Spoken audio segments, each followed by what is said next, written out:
Rezan Ahabou, bonjour. Bonjour Timothée. Vous êtes sommelier instructeur à l'école hôtelière de Glion. Vous avez été formé en France, puis en Suisse. Vous avez connu de nombreuses expériences dans des maisons très reconnues. En 2016, vous avez été élu meilleur sommelier de Suisse. Merci de nous recevoir chez vous, sur votre lieu de travail. D'ailleurs, où est-on exactement? Alors vous êtes à l'école hôtelière de Glion, juste au-dessus de Montreux, dans le restaurant Le Bellevue. Vous connaissez la formule, un invité vient présenter un produit, le produit de son choix, et il apporte un conseil pratique en rapport avec ce produit. Qu'est-ce que vous avez choisi de présenter aujourd'hui? Alors j'ai choisi de vous présenter un produit un petit peu espiègle, c'est un jus de fruits frais de très grande qualité. C'est un jus de fruits gastronomique autrichien, dans le sud de l'Autriche, de la maison Hofsöffreiter. Pourquoi ce choix un peu étonnant? Pour plusieurs raisons. Parce que déjà on est dans une école. Alors parfois on a la chance d'accueillir nos étudiants et puis à midi on n'a pas forcément envie de boire du vin ou de l'alcool simplement. Aussi pour l'air du temps.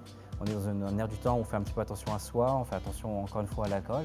Alors ça permet d'avoir une belle alternative, sachant qu'on est vraiment sur un produit encore une fois gastronomique, donc il y a une qualité intrinsèque magnifique. Mais c'est donc un produit qui se consomme finalement comme un vin? Absolument, absolument, voilà. Avec une température appropriée, un verre approprié, et on est vraiment dans la dimension d'un vin en termes d'arôme. Pour les gens, chez eux, quels conseils pratiques du coup vous pouvez concrètement leur apporter? Alors je pense qu'il ne faut pas hésiter à ouvrir cette bouteille, par exemple même à l'aveugle, de partager comme une idée un petit peu originale. Pourquoi pas avec des jolies pièces de veau, des jolies pièces aussi même de cochon, des filets mignons, des viandes un petit peu plus tendres même, pourquoi pas, juste rôties, simplement faites comme on fait à la maison, comme on les fait par exemple le dimanche midi, ça peut être parfait.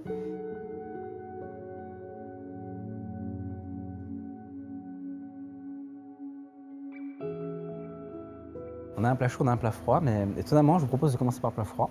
C'est bluffant, je trouve. Alors déjà l'aspect visuel, donc un parfait trompe-l'œil. Je pensais en réalité qu'il s'agissait d'un dessert. C'est une sphère de foie gras qui est travaillée à la cerise.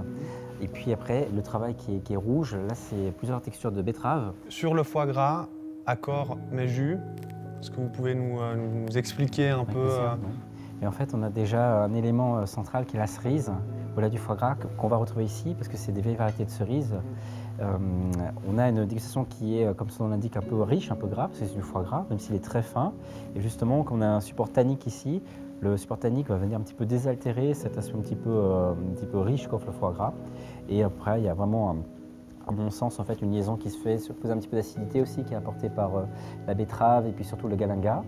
Et vous avez l'acidité naturelle du jus. Un plat, on a encore regardé le canard dans la version canette. Et voilà, travailler la bigarade. Donc là, c'est un petit peu plus oriental comme recette. Il y a du sarrasin qui va apporter de la croustillance, en fait, ça va faire comme un relief dans la texture. Ce qui est intéressant aussi, c'est toutes les autres textures qui vont apporter la carotte. Là, vous avez comme un hachis parmentier, un peu revisité par le chef. Et sur ce plat, que va apporter le jus de cerise? Le jus de cerise, ça va vraiment faire l'effet vin rouge, en fait. Ce côté un petit peu juteux, velouté, des trames un peu semi-puissantes, comme ça, qui va un peu tempérer le canard, qui a une viande entre guillemets un peu sanguine, un peu féreuse.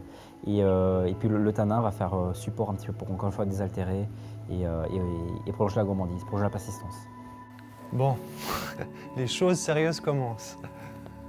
Alors, on voit dedans, vous m'avez dit, c'est... C'est une compotée de cerises griotines. C'est une compotée de cerises griotines. Délicieux, vous goûtez pas? Ouais, avec plaisir. Comment vous avez du coup remarqué le... En fait, j'en avais juste entendu parler parce que je travaille beaucoup avec le millésime Ziegler. J'aime beaucoup ce qu'ils font, surtout dans le sud de la France, ils sont top. Puis j'ai vu qu'ils avaient commencé à mettre un autre jus.